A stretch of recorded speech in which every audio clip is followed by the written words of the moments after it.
This is part one of why my startup ideas never made it. So one of the main reasons why startup idea don't make it is because of bad execution. Bad execution is either because of lack of passion or because of lack of discipline. Maybe also because you don't know how to represent your idea very well in front of investors to raise the funds in order to give you the boost and the motivation to work on it on a long-term basis. So it's a combination of things.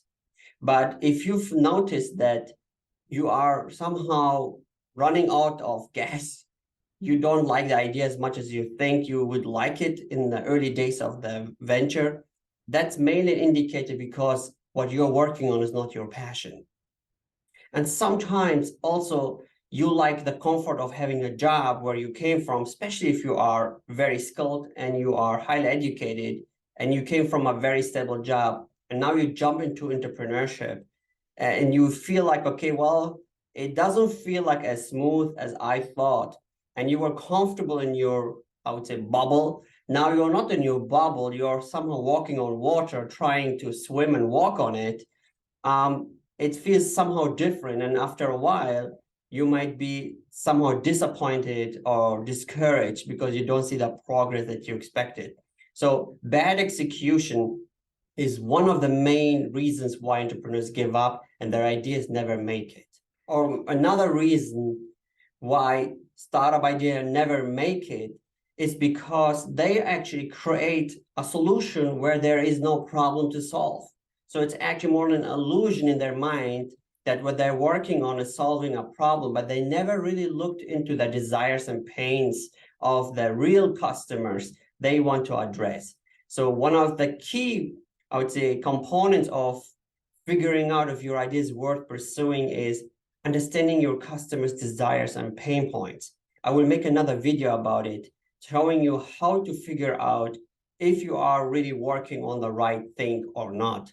But for now, just to know, one of the main reasons is also creating a solution where there is no real problem to solve. And that's why you see no traction, you see no really desire from the customers to buy it, and you feel like you're working on your own, you're spinning somehow in a circle, trying to make things work, but actually you actually created just a solution for yourself.